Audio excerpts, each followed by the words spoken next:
Jangan panik, jangan resah, enjoy saja, makan yang cukup. Ya Harvard suruh ke sini lah, saya buka pintunya untuk melihat. Lain virusnya ringan-ringan saja. Yang sakit yang pakai masker, yang sehat enggak usah. Batuk pilek, itu angka kematiannya jauh lebih tinggi dibandingkan corona ini. Teorinya benar bahwa memang ini kan sembuh sendiri. Corona ini tidak seganas flu burung dan sebagainya. Ini kan dengan mortality yang lebih rendah. Kira-kira memang tidak mungkin rendah dari 4%. Mungkin antara 5, 7, 8, ya mentok-mentok paling tinggi 10%. Tapi kan 10% dari 2,5 juta berapa? 250.000, Pak. Itu worst scenario yang kita prediksi. Lebih dari 220.000 kematian yang mungkin terjadi di Indonesia. Banyak banget, Pak. Ya banyak lah, dalam waktu singkat loh. Data yang berharga adalah amunisi bagi para dokter dan ilmuwan dalam melawan pandemi. Dengan data, para epidemiolog bisa menyusun strategi agar wabah berhenti. Tapi jika data tak bisa didapatkan, bagaimana mungkin mereka bisa memenangkan pertempuran? Beberapa pekan lalu, para epidemiolog UI merilis sebuah laporan. Mereka diminta Bappenas untuk menyusun draft skenario pemodelan penyebaran COVID-19 di Indonesia. Apa kesulitan Bapak ketika diminta oleh Bappenas dalam membuat laporan pemodelan ini? Sangat sulit karena kan surveillance tidak mudah diakses. Karena kita diminta oleh Bappenas untuk mencoba memperkirakan, kita juga minta bantuan teman-teman di Bappenas, tolong carikan akses data apapun yang kita manfaatkan. Jadi kalau kita hanya mengestimasi berdasarkan laporan yang dilaporkan oleh juru bicara, ya kan, itu terlambat. Itu data 5 hari yang lalu sudah di-swab, sudah ada gejala, baru kemudian diumumkan 5 hari ini misalnya. Mungkin sebagian orang yang diumumkan hari ini sudah meninggal. Mungkin yang sudah banyak yang meninggal juga nggak sempat dites. Nah itulah program underreporting dan underestimasi kalau kita hanya mengandalkan data yang dilaporkan oleh secara resmi oleh juru bicara dari Kemenkes atau BNPB ini. Ya Pak, salah satu hal menarik dari laporan teman-teman di UI adalah adanya temuan bahwa COVID-19 sudah masuk ke Indonesia sejak awal Februari. Kita harus mengetahui kapan sebenarnya virus itu masuk ke Indonesia. Banyak orang melakukan pemodelan dengan memilih waktu ketika terjadi 2 orang atau 3 orang pertama terdeteksi yang dilaporkan oleh Presiden. Ya. Menurut saya tidak benar itu.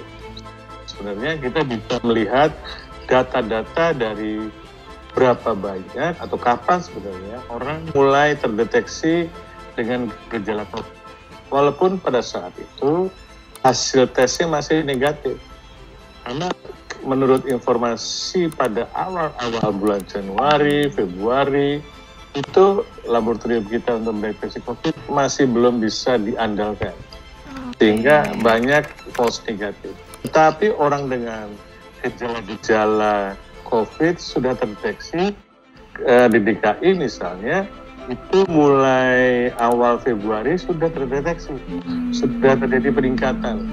Dan itu kita memastikan bahwa orang Jepang itu pun sebenarnya tertular di Indonesia. Bukan orang Jepang itu membawa virus ke Indonesia. Jadi karena WHO pada waktu itu juga sudah mendeklarasi sudah terjadi penularan lokal. Jadi virus itu sudah beredar di Indonesia cukup lama. Mengapa Bapak berasumsi mereka yang mendapatkan hasil negatif di bulan Februari mestinya dinyatakan positif? Itu sudah dengan gejala COVID. Jadi sistem surveillance pemantauan penyakit itu sudah mencatat ada orang dengan keluhan demam, batuk yang tidak bisa diobati dengan pengobatan biasa. Ini kan kecurigaan pertama. Jadi kita laporkan itu sebagai suspek COVID. Masih suspek karena hasil tesnya masih negatif. Tapi hasil tes negatif itu ternyata terbukti karena laboratorium kita belum cukup mampu mendeteksi. Pada waktu bulan Februari sudah banyak laporan kasus ditemukan di Hong Kong, di Australia yang berasal dari Indonesia.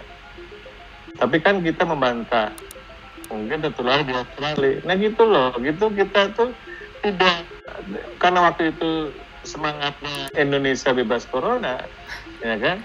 Jadi di awal-awal ketika pemeriksaan lab hanya dimonopoli oleh satu institusi, ya, bisa terjadi manipulasi data. Karena yang mengumumkannya satu, itu yang menjadi concern saya waktu itu, harus ada pihak lain yang mengecek kebenaran itu. Jadi banyak data-data yang dikatakan negatif ternyata terbukti positif.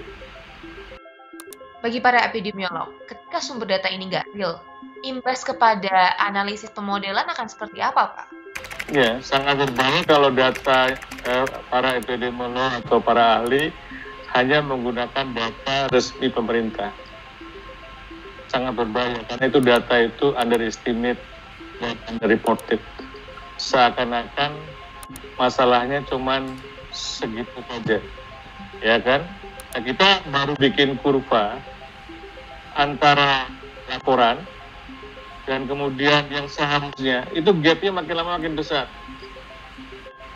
Gapnya makin besar, underreportednya makin besar. Jadi kita mengalami underestimasi yang luar biasa. Padahal yang di sana, di Indonesia yang tertular, itu jauh lebih banyak. Orang mendengarnya yang dilaporkan oleh jubir. Sekian kasus, 2.000, meninggal sekian. Ya kan? Sebenarnya yang sudah terinfeksi yang confirm itu, mungkin 10 atau 20 kali lipat.